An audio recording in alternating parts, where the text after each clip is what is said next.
So hey guys, welcome back to the channel. अगर आप एक मैकेनिक बनना चाहते हो या फिर घर में ही कोई डिवाइसेस को रिपेयर करना चाहते हो तो आपके लिए यह वीडियो बहुत ही महत्वपूर्ण है, क्योंकि गाइस इस वीडियो में मैं आप लोगों को बताने वाला हूं कि कौन कौन से कंपोनेंट्स हार्डवेयर चाहिए आपको एक मैकेनिक बनने के लिए। सबसे इंपॉर्टेंट सामान आता है सोल्डरिंग आयरन। सोल्डरिंग आयरन रहेगा तभी आप सोल्डर कर पाओगे कोई भी इलेक्ट्रॉनिक डिवाइसेस को। और इसके साथ में दो सामान और आता है, पहला है सोल्डरिंग पेस्ट और दूसरा है soldering wire. Soldering wire guys आप कोई सा भी यूज कर सकते हो।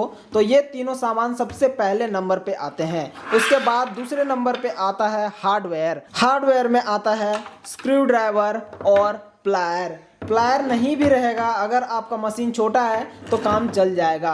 तो स्क्रू ड्राइवर में आप कोई सा भी स्क्रू ड्राइवर ले सकते हो जिससे कि आप स्क्रू खोल सकते हो उस डिवाइस का। आप इस तरह के भी ले सकते हो स्क्रू ड्राइवर्स, ये बहुत ही सस्ते में आ जाते हैं, 150-200 रुपये में।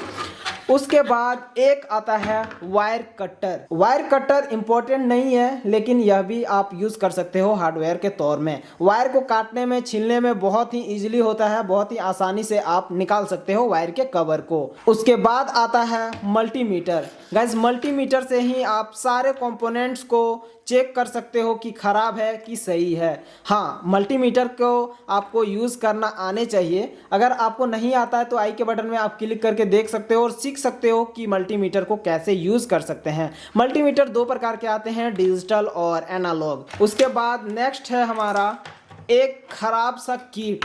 कोई सा भी किट हो, ये मैंने एग्जांपल के तौर पे यही वाला ले लिया, आप चाहे तो कोई सा भी किट ले सकते हो जिसमें से कोई भी कंपोनेंट आपका उस डिवाइस में खराब है तो इससे निकाल करके उसमें लगा करके आप उस डिवाइस को सही कर सकते हो। तो ये हो गया खराब किट का। और नेक्स्ट में अब हमारा आता है ट्रांसफार्मर। ट्रांसफार्मर यूज किया जाता है पावर सप्लाई के लिए। आप कोई सा भी ट्रांसफार्मर यूज कर सकते हो, जैसे कि मैं यहाँ पर 12012 का ट्रांसफार्मर यूज करता हूँ। यह मल्टीपर्पज में मुझे काम आ जाता है। 012 के वायर को यूज करके मैं 12 वोल्ट का काम ले लेता हूँ और यहीं 12012 के वायर को यूज करके 24 वोल्ट का भी मैं काम ले लेता हूँ। तो यह मल्टीपर्पज में मुझे काम आ जाता है। गाइज ये एसी को देता है, लेकिन यहाँ से फिर रेक्टिफायर को जोड़ करके डीसी में मैं कन्वर्ट करके यूज कर लेता हूँ। आप चाहे तो अडेप्टर को भी यूज कर सकते हो पावर सप्लाई के लिए। तो ये हो गए पावर सप्लाई। अब आते हैं मेन कंपोनेंट्स पे।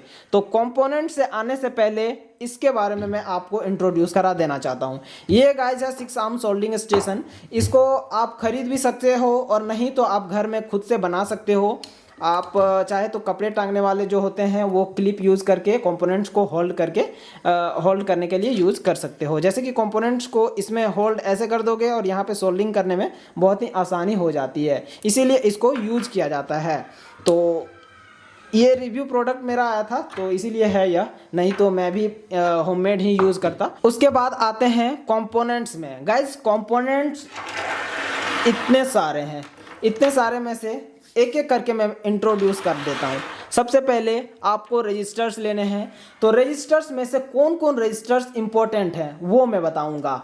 जो जो रजिस्टर्स आपको यूज़ में आएंगे वही मैं बताऊंगा और ज़्यादा फालतू वाले रजिस्टर्स को मैं नहीं बताऊंगा। सबसे पहले में आता है गाइस, ये कितने का है, 1 मिलियन। ये 1 मिलियन का काम में नहीं आएगा तो साइड में रख देता हूँ। दूसरा है 1 किलो ओम। 1 किलो ओम के रजिस्टर को आप खरीद के रख लेना, यह बहुत ही काम में आएगा आपको। कहीं भी आप एलईडी में भी कनेक्ट कर सकते हो और चाहे तो किट में बहुत सारे जगह में 1 किलो ओम के रजिस्टर को यूज किया जाता है। इसका कलर कोड है गाइस ब्राउन, ब्लैक, रेड, और जो चौथा कलर कोड है वो टॉलरेंस का होता है। वो आपका सिल्वर भी होगा या गोल्ड भी होगा तो कोई दिक्कत नहीं है। ये हो गया पहला रजिस्टर। तो इसी तरह से इंपॉर्टेंट रजिस्टर्स को मैं अलग करके रख लिया हूँ, जिसमें से 470 ओम का ये रजिस्टर है। यह भी आपको एम्पलीफायर वगैरह में ज़रूरत पड़ेंगे अगर आप एम्पलीफायर रिपेयर करोगे तो। उसके बाद है 220 ओम का रजिस्टर्स। 220 ओम का रजिस्टर्स भी रखना बहुत ही ज़रूरी है। अगर आप एलईडी को चेक करना चाहोगे तो चेक कर सकते हो 6 वोल्ट 5 वोल्ट के बैटरी से या फिर कोई भी डीसी पावर सप्लाई से। और 330 ओम के रजिस्टर को भी रख लेना अगर 12 वोल्ट के पावर सप्लाई से आपको चेक करना है तो। उसके बाद गाइज आता है नेक्स्ट हमारा 100 किलो ओम का रजिस्टर, यह बहुत ही ज़्यादा यूज़ किया जाता है। और इसके 100 किलो ओम के बाद 10 किलो ओम का भी रख लेना। और रजिस्टर्स के लास्ट में आता है हमारा 4.7K का रजिस्टर। इसको 4700 ओम का रजिस्टर होता है, 1000 से डिवाइड करने के बाद यह 4.7K बन जाता है, इसीलिए इसको 4.7K का रजिस्टर बोलते हैं। उसके बाद नेक्स्ट में आपको रखना है गाइस डायोड। डायोड 1N4007 का डायोड बहुत ही काम आएगा आपको, कोई भी सर्किट में यह काम आ जाएगा। तो इस डायोड को रख लेना, कुछ इस तरह से यह दिखता है। और आप चाहे तो जनरल डायोड को भी रख सकते हो, 4148 का आता है, कुछ इस तरह से होता है जनरल डायोड। और 3 वोल्ट का आप लिथियम आयन बैटरी रख सकते हो, जिससे एलईडी को आप चेक कर सकते हो या फिर और भी कोई भी काम निकाल सकते हो इन सारे एलईडीओं से। तो कुछ इस तरह से एलईडीज को चेक कर करके आप सर्किट में यूज़ कर सकते हो अगर आप बैटरी को रखोगे तो। उसके बाद एलईडीज हैं अलग अलग कलर के रख लेने, या तो फिर 2-2 रखना या फिर 1-1 रखना, आपको बहुत ही काम आएंगे। तो फिर अगर आप स्टेबलाइजर को रिपेयर कर रहे हो तो ये ग्रीन और रेड कंपलसरी है। उसके बाद आते हैं पोटेंशियोमीटर पे। पोटेंशियोमीटर एम्पलीफायर में काम आएगा आपका, या फिर टॉर्च लाइट में भी आजकल यूज होते हैं, तो पोटेंशियोमीटर आपको काम आएंगे। डुअल चैनल और सिंगल चैनल दोनों का रख लेना, वो सिंगल चैनल था और ये है डुअल चैनल का। और नेक्स्ट है गाइस वायर्स। वायर्स आपको बहुत ही काम आएंगे कहीं भी कनेक्ट करने में, एक जगह से दूसरे जगह में जंपर वायर्स कनेक्ट करने में, या फिर ये रिबन वायर के भी रिबन वायर बहुत ही अच्छा रहता है, तो रिबन वायर आप खरीद लेना, तो बहुत ही सस्ते में भी यह भी आ जाता है। उसके बाद आते हैं कैपेसिटर। इम्पॉर्टेंट कैपेसिटर्स के बारे में मैं बताता हूँ आपको। आप 100 यूएफ के कैपेसिटर को रख लेना।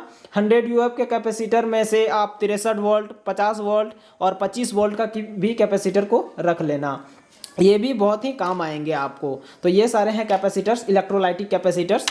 और कैपेसिटर में अगर देखें तो आप 104, 103 और 102 और 222 के पीएफ को भी रख लेना, क्योंकि वो भी बाय चांस काम में याद आते हैं, यूजेज में आ जाते हैं, लेकिन वो उतना कंपलसरी नहीं है गाइस।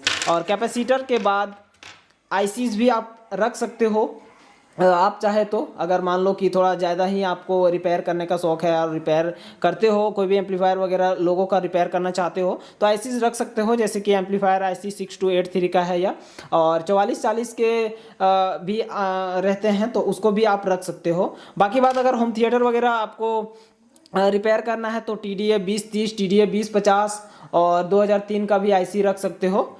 और voltage regulator gas, voltage regulator भी कंपलसरी है, क्योंकि अब एम्पलीफायर में यह भी बहुत ही काम आता है। अगर आप ब्लूटूथ पैनल को यूज़ करोगे तो इसी के पावर सप्लाई के आउटपुट वाला कनेक्ट करके यूज़ करोगे। 7805 का अधिकतर यूज होगा, तो 7805 का रखना, लेकिन कुछ और काम के लिए आप 7809 और 7812 को भी रख सकते हो। और लास्ट में बताना चाहूँगा मैं, लास्ट नहीं है ये, सेकेंड लास्ट है, चिमटा। आप चिमटा को रख सकते हो, किसी भी कंपोनेंट को पकड़ करके सोल्डिंग करने में यह बहुत ही आसानी होता है। जैसे कि अगर आप इसको सोल्डर करोगे तो यहाँ पे बहुत ही ज़्यादा हीट हो जाता है, तो इसीलिए आप इसको यहाँ पे ऐसे होल्ड करके सोल्डर कर सकते हो, या फिर कोई सा भी कहीं भी यूज़ कर सकते हो चिमटा का।